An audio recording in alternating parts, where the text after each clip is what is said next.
a number of them, I can go through the list here, who they've been basically doing these hobbies at home and selling to friends and family.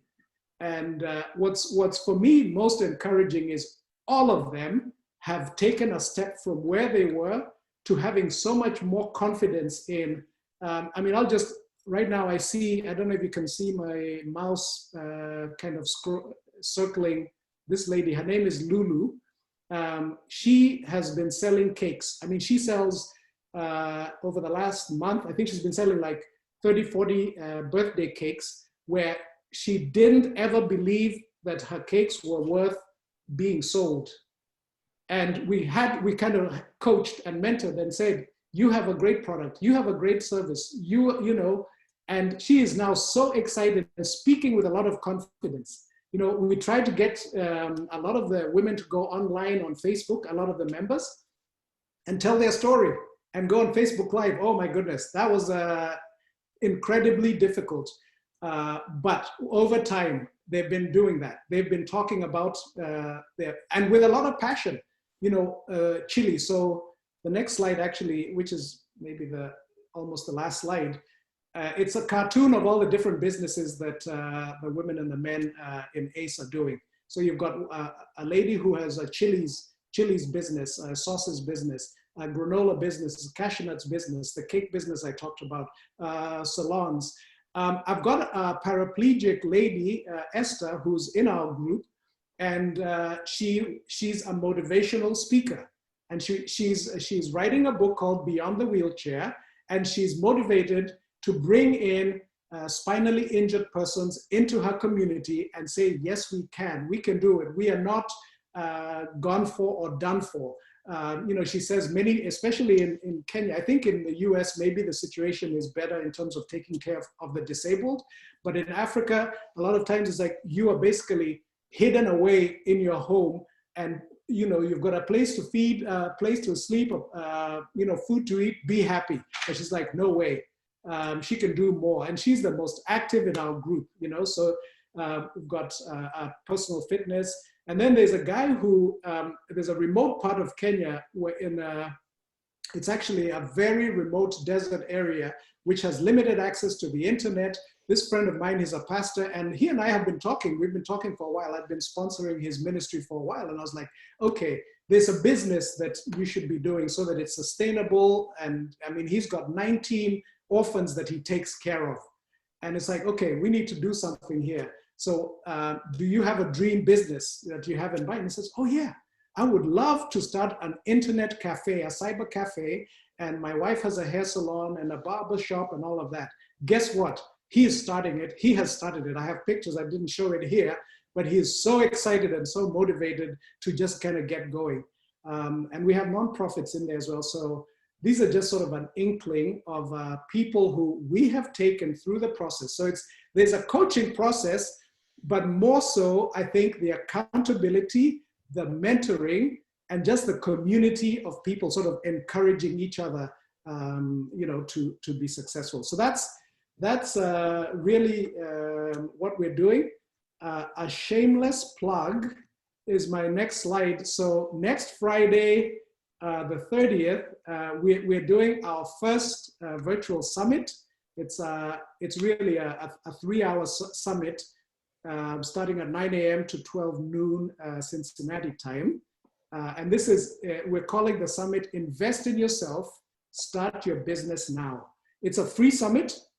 So anybody here who wants to attend, you can see the link below there, aceevents.net. So you click ACE with a ACE and then on the two separate words, aceevents.net, and you can join that session. We're going to have seasoned African entrepreneurs, and our very own Manny Adu is going to be there as well. And so we're excited that he'll be joining us. But we're trying to create an environment where you can see successful African entrepreneurs across Africa who have been successful, and so they'll be encouraging. We will also have a time where those ACE accelerators that I showed you, we'll have a session where each of them will give about a 60-second kind of pitch, or really just a testimonial about their journey and what they have learned. So you are very welcome to attend. That's it. That's all I really wanted to share. And I can see my time's up. Yeah, thank you. Yeah. So thank hopefully you. that was helpful. Yeah, no, that was perfect. Yeah, thank you very much. So yeah, before we go into Q&As, we'll have Manny go through his session quickly here. I think we are a little behind on time with some technical issues, and we got in a little later than expected anyways.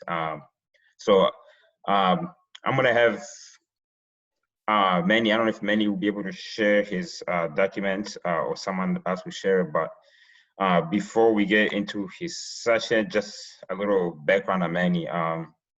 For those who don't know him, Manny is the CEO of Cincinnati-based Natural Shade Care, NSC in short. NSC is sources 100% all natural skincare products from Africa and sells them in the United States. In this capacity, he has placed NSC products in various stores in the United States, including Jungle Gym's international market and 1,325 Kroger's and 2,900 TJ Maxx and Marshall's stores in the USA and Canada. Manny Addo is also relationship manager for Economic, Community, and Development Council in that capacity, which he provides loans to small and minority businesses in Cincinnati. Manny is also the CEO of Africa America Business Promotion, a company that promotes business between Africa and the United States. In this capacity, he organizes the first Africa America Trade and Investment Summit. He organized that at the Cincinnati Chamber of Commerce in July of 2018. That event was attended by Ghana's Minister of Trade, Ghana's ambassador to the United States, president of Cintas Corporation, Kroger, Procter & Gamble, and businesses from Canada, China, New York, amongst others. Manny has an MBA in Finance and Marketing from Xavier University and a bachelor's degree in Economics from University of Cape Coast. He worked as a senior financial analyst for General Electric, Fifth Third, Duke Energy, PricewaterhouseCoopers, and JP Morgan. He also worked with Maersk Sealand as a shipping supervisor, providing rich experience in customs, clearance, and supply chain management. Manny Addo's educational, cultural, and professional exposure in Africa and the United States enables him to successfully promote business between these regions. Manny is also a member of the Cincinnati Chamber of Commerce, Ohio Minority Supply Development Council, and Cincinnati African American Chamber of Commerce. Please join me in welcoming Manny Addo. Manny? Yes, sir. Should I go ahead and share now, Kennedy? Yes. I don't know if you've gone your presentation to Sosina and if she's on to share for you. But if not, you can go ahead and share. No, whichever works. I just wanted to make sure if somebody's going to share, if I was going to share. So, hey, thank you very much for having me to speak here. I'm really, really excited to be able to share some of my experiences with promoting business pretty much between Africa and the United States. As Kennedy has said, my main objective originally was to go ahead and connect the African continent to the United States from a business standpoint, so we can bring in products from Africa into the United States, and also encourage businesses to move from the United States to go to Ghana and Africa to be able to do business between the two continents. So, yeah, I'm going to go ahead and share my screen now, right? Yes, go ahead. Okay. I don't know if she's got the PowerPoint, so go ahead. See if I can get it out.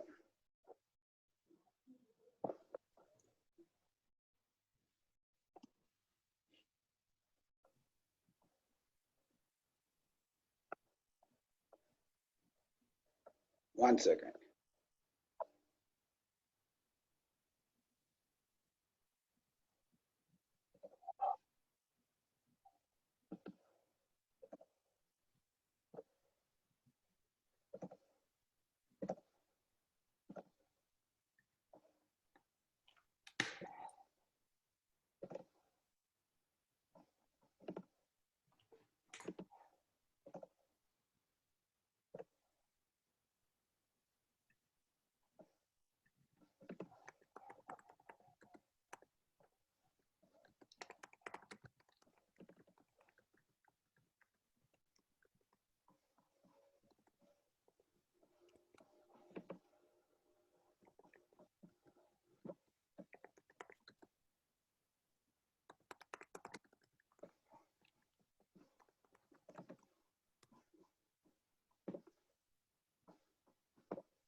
With some difficulties there.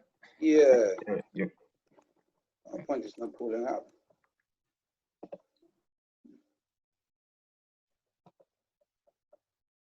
Yeah, I can share for my hand. And Maybe you have it.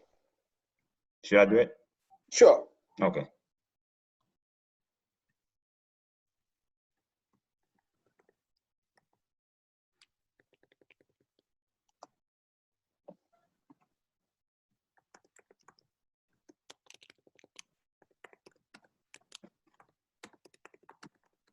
Are you able to see it?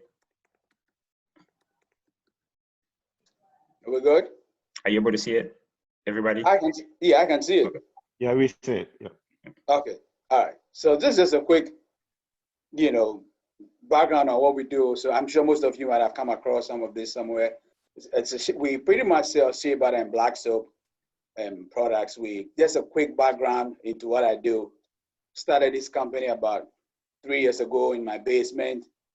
Been very fortunate to have gotten into so many Kroger stores and TJ Maxx stores across the country. So it's been a pretty, very good success. And the idea today is to be able to share some of my experiences to help other people to be able to follow along on this journey.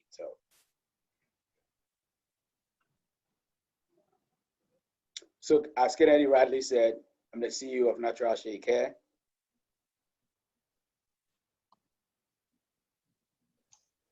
Kenny, you want to roll it? Yes. Okay. So I think we'll pretty much talk about this. So this is where I am right now. Now I'm going to try this one last. Okay, you want to try to see if we can listen to this video one more time? We had some kind of problems in the beginning, so I don't know if you guys can hear it or not. Hopefully, we'll keep our fingers crossed.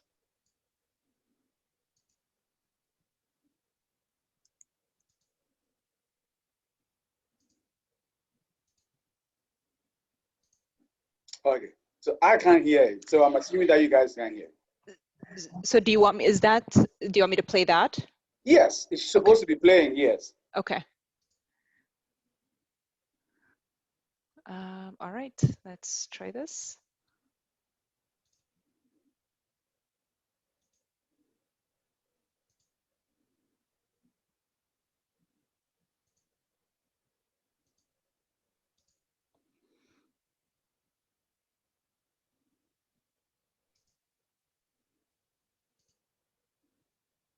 From my home kitchen, and I'm here Can to you help hear? Kroger celebrate Yes, diversity sir. and inclusion with some of their diverse suppliers. So today we're going to be joined by Manny Addo from Natural Shea Care to learn all about his company.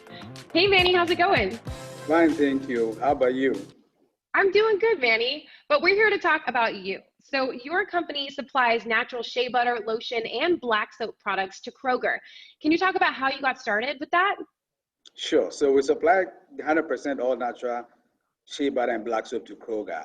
And our products are really good for dry skin, dry hair, eczema, and a few other skin conditions. Shea butter itself grows a lot in Ghana, where I come from.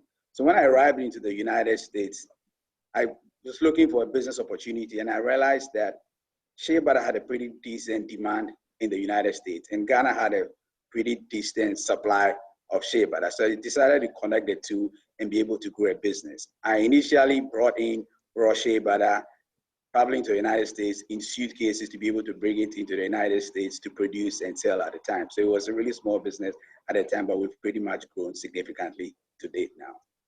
Wow, I love hearing that. So I understand that you started making it in your basement, right?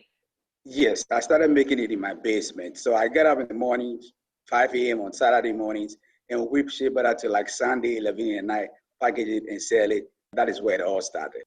There's something interesting you just said is you started whipping it. So shea butter in its natural form is hard, right? And you whip your product. Is that what makes it different than the other shea butter products we see on the shelves? Exactly. So when it comes in its raw form, it's really, really hard.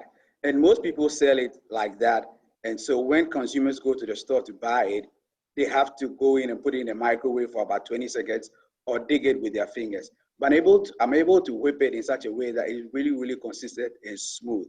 And when I started selling the product, my biggest differentiating was that when I give it out to existing customers, they're like, wow, I never knew that shea butter could be this soft. That is when I knew I had a product. I love it. So Kroger's diversity is always looking for new products to get on the shelves. Can you talk about when Kroger came into the picture for you? So Kroger came into the picture about 3 years ago for me. And I'd like to take this moment to, give a shout out to the Kroger diversity team. They've been extremely helpful with this process, especially with Angel Collin, who helped me and walked me through every step of the way to be able to get into Kroger. So Kroger has really, really helped on that front, and I'm really appreciative of that. So how many stores are you in now? So we've moved from 5 stores to 335 stores in 6 months. So it's been a huge, huge jump for us. From a growth standpoint, Kroger has really, really helped me grow my business. One thing that you mentioned earlier, Manny, is that you source your shea butter from your home country of Ghana, but you also help give back to that community, right? Yes, I do, exactly. So we have a group of women who work and produce shea butter for us. They are underprivileged women, so they don't have all the things that they really necessarily need to have. They are so critical to our business, we call them our golden women.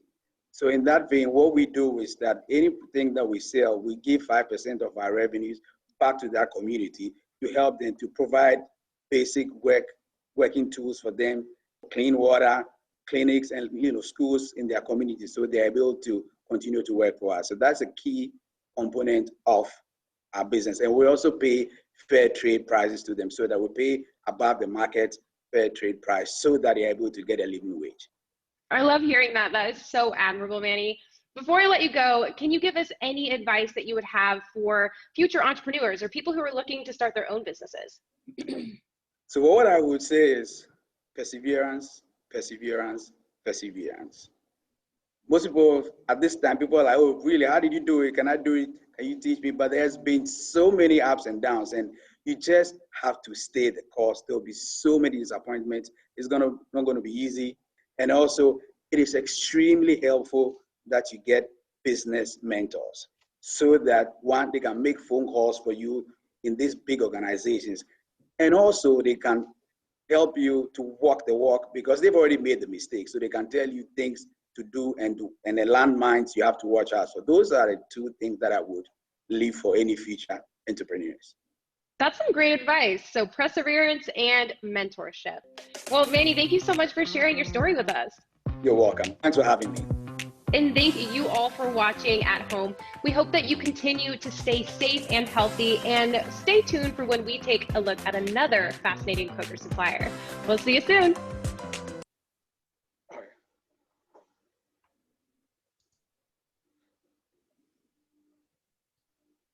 Hello? Hello? Oh, Oh. that was impressive, Manny. Oh, thank you. Congratulations, man. Oh, thank you. Yes, let's get back to the slide. And where have I got the thing going? Thank you so much. I guess you really, really helped us. We've been trying to play it for the last 1 hour. It didn't work. So thank you so much for doing Absolutely. My pleasure. Okay. Absolutely. What's the name again? My name, Sosina. Oh, Sosia. Okay. Yep. Rosina. Sosina. Yep. Okay. So All right. now, I don't want to go on for too long. Any questions so far? Or should I just plug through? Okay. I'm going to make this real quick then. So getting ready. How do you get into a major retailer? So you need a niche product. What does that mean? There are so many other products and services of whatever you have. There are almost 1,000 other shea butter products out there. So you have to be able to identify and take a position on the market to say that out of all the other products that are out on the market, this is where I'm coming in. Ours was whipped shea butter, because shea butter can be really, really hard, like you said, and you might know, but we took a position on the whipping and the softness of our product. So now you kind of want to start from the scratch. You want to test the water, see if your product is even a good product. You might come up with a product, you might think it's a good product. Your friends and family, because they are so nice, They don't want to tell you how messed up your product is, so they edge you on. Product is good, go and try it. Now, the only time you can validate that information is if you give it to somebody for the person to pay for it. Because when you start, you give it to friends and family. They are all samples. They like it. They tell you it's good. Product is free.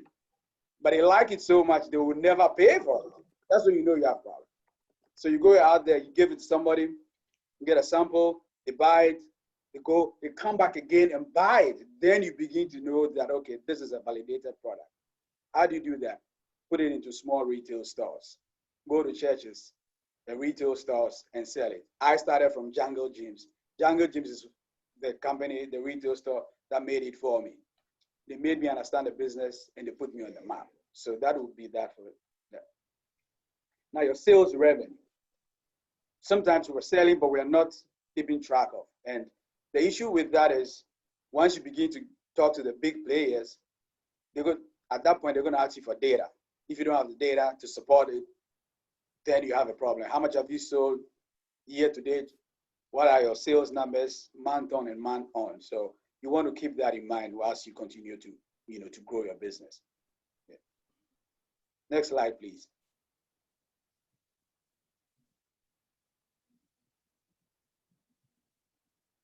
Okay. Now, thank you. Minority business certification. This is key and critical. So I'm sure most of you know what the minority supply concept is. Typically, most of the big companies, including Kroger, Toyota, Walmart, and all that, they set aside X amount of dollars just for minority companies. So the bigger ones, there's what we call the 20 business roundtable. It includes companies like Kroger and etc. They set aside at least $1 billion in purchases for minority suppliers so that you're not competing with the P&Gs of the world. So how do you do that? You got to be certified through the Ohio Minority Supply Development Council and work through the minority supply team in whichever organization you are working through. Now, networking. Until COVID, and most of you might know, I attended almost every networking event in the city. It gives you a lot of publicity, it gives you a lot of connections. You meet people once, twice, 3 times, and it begins to turn things around. So networking is extremely important. Now with COVID, I know we're going to do that, but hopefully another year from now, we'll be able to return to our good old days of networking. Next, please. So if you've done all this in the past, you're ready to move on. Now you need to get a meeting. Like I said earlier on, for the big companies, your best bet is through the minority supply team. So you want to identify who that is. Sometimes a little difficult to connect with them because look at a company like Kroger or Walmart. I mean, they have tens of thousands of people trying to get in at any point in time. So it's almost impossible. So, but through your networking opportunities, you might I run into people, at events, you connect with them, or you can get somebody to make an introduction for you. But that's where you kind of want to start from if you're going to a major organization. Now, it takes a while to get a meeting with any major organization. Sometimes it might take you 2 years to even be able to make an initial connection. So you kind of have to come prepared. You have to go with your samples. If you have the sample, if your product is such a way that you can give samples, you kind of want to make sure that you make a very good impression in the beginning because the samples is what is really, really going to make that impression and take you, to the next level. We have a saying in our country that, in my language, that agrobesoa free an opportunity to. What it means is that if something is going to be prosperous, it starts early in the morning. So once you see it, and so your early morning is your sample. Your sample is just going to make or break you. So you have to kind of put a lot of thought into that. The other thing that you will need to do business with major retailers is a broker. So some people loosely refer to it as distributors, but in the industry, They are called brokers. Brokers are, they stand in between you and the retailer. So you cannot really do business without a broker with either Kroger or Walmart or any of those. What they do is that they are pretty much like the gatekeepers. Kroger doesn't want you coming in, not knowing what to do, and coming to waste their time. So the broker is going to package you. The broker is going to tell you what to do. Kroger wants to see their presentation in a certain way. They want to see your things in a particular way. So the broker is going to walk you through so that you can get there. The broker could also get you a meeting. The broker could also help you with distribution. So it's very, very important that you talk to a broker if you want to do business with any of these major organizations. Now the niche product, I probably talked about it again already. So you understand that you need to be able to differentiate your product or service on the market. Now, having said all this, final question they're going to ask you is, what does it cost? Are you competitive enough? You can have all these other things, but as you and I know, if your price is out of reach, it will be a little more difficult to, to move ahead. Now, you don't have to be the cheapest product, but you have to be able to position yourself in such a way that you're not out of line, and also you should be able to kind of go in the meeting, you should be able to do like comparative analysis from a pricing standpoint between you and your competition to show that you are bringing in value to them. So,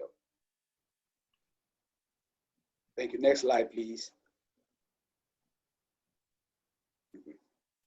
So the next steps, and I kind of failed to mention this in the beginning, but since we're here, I need to talk about it. So in addition to being the CEO of Natural Shea Care, I'm also the relationship manager for ECDI. ECDI stands for Economic Community and Development Institute. What we do is to provide funding and technical assistance to small companies and minority companies to grow. Now, one of the things that small companies need more than anything is what? Money. So at this point, you kind of want to be able to reach out to organizations that will help you fund your business. Now, as a startup, as most of you might know, the traditional banks don't want to deal with you because you're too risky. You don't have any track record, so they don't want to deal with you. So you want to identify third source or alternative sources of funding like ECD and others that can help you through the process. And you can reach out to me if you are at that level that you want some form of funding. Now, another critical issue point is contract manufacturing. Now, I keep on saying this, that cooking for 5 people is different from cooking for 50 people. For those of us, the women out there, or for those of us who know how to cook, you know that the formula doesn't translate like that. So you want to get a contract manufacturer to help you produce. Now, I used to do it in my basement. I was at 5 stores. Now, when I moved to 350 stores, and moved to 1,500 stores, and moved to 4,000 stores, the only way and the only reason why I was able to do this and being in this business is because I identified a strategic contract manufacturer. I don't produce anymore. I don't see the products. The product shea butter comes from Ghana, goes straight to the contract manufacturer. I don't see until it lands on the Kroger shelf. It takes a huge burden off you because that's what they do, and they know how to do that. So that's something that you kind of want to, pretty much pay attention to. The other one is brokers. We spoke about brokers already. I have Impact Group out there. Those are the brokers that I use. They are extremely helpful, and they are not in Kentucky. So if you out there, you need any connections in there, I could make a pretty solid recommendation for you. Next slide, please. So this is about it. That's the end of, and those are my products. So if you have any questions, you can let us know. Thank you.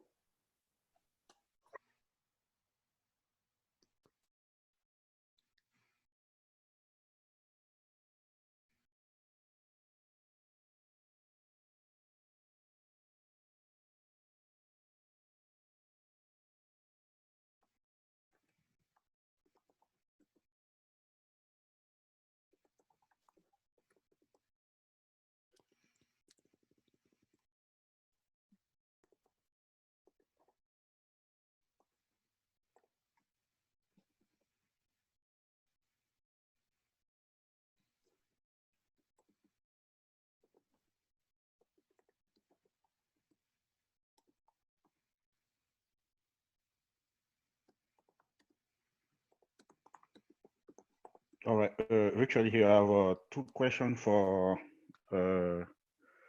Manny. You talk about the ECDI. Is it there any requirement to follow, to reach before you get you can contact our ECDI? No, we really work with like startup even before you start. So from Okay. inception, once you conceive the idea, even before the idea comes through, you can come and talk to that. So there's no startup requirement. No, okay, good. And the second one is the broker. I want to contact the broker. Do you have any process? Do you know any link you can go to? I can send you their website, and then or I can give you somebody a name out there you can reach out, or I can just make a. I mean, if I probably want to get to know a little bit about your products and all that, and then I can figure out exactly who to connect you to. But I have a few others. I would say there's TWT and there's Impact Group. I could send them to you. One of them is deals particularly with minority businesses, so I could share that with you. So then I want to contact you then. I mean, All right, exactly. Yes. I want to contact you. Oh, so it will be mannyaddo@gmail.com. Gmail.com. Okay. Okay. Thank you, Manny. Manny, what type of businesses does ECDI work with? Do you have a particular businesses you work with, or no? We do any and all businesses. The only businesses that we don't really do is gambling, for obvious reasons, and we don't flip houses. Oh. But apart from those, we do any and all. Okay. Products, services, anything. Do you require potential people that you're going to fund to contribute some form of collateral, or like some funders would say, okay, put in 10K and after that we'll sponsor you? Do you have anything like that, or not at all? Yes. So ideally we require that you demonstrate 10% of equity in the loan that we give you. Okay. So to show skin in the game.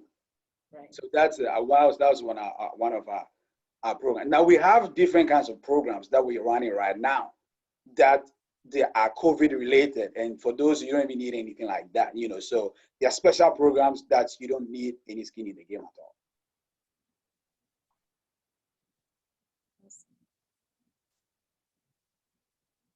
all. What are the interest rates on the loans? So our interest rates vary between 6% to 12%. Now our interest rates are a little on the higher side than the traditional banks for a couple of reasons. We get money from the traditional banks to give to our clients. So we take it from them and we put a markup on it. And we do that because the traditional banks, they don't want to deal with the clients that we deal with because they're too risky. So we do that. And apart from that, our rates are a little on the higher side because the clients that we bring in are a little riskier. We do bankruptcy, we do credit score that the banks won't touch. We do almost all on everything. If we can't help you, then nobody else can help you. It's over for you. But because of that, but we have new programs. We have a program right now that we're running for 6%. That's like really low right now. It's very little, requirements. So just to put that out there. Okay. What social enterprises? Do you give loans as well to social enterprises? Yes, we do. We do. And it's only for Ohio-based companies, right? Exactly. And it doesn't matter if that Ohio-based company is doing the global business. It doesn't. We have a lot of clients who, especially from Mauritania and Senegal, they take money from the Ohio and they export products and do business outside. So it doesn't really matter.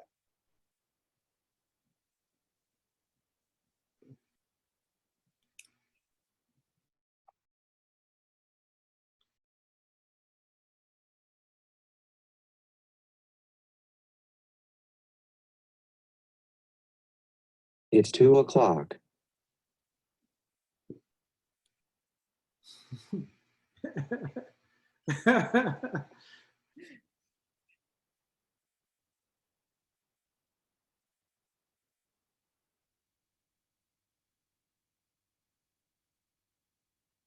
So how to get to the main room? How to get to the main room, because I don't know, I don't see anything. Leave room, leave room. Or leave room.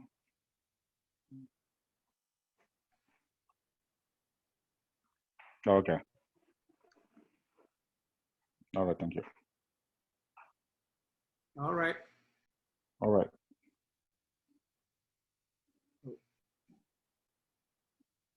Thank you. Thank you.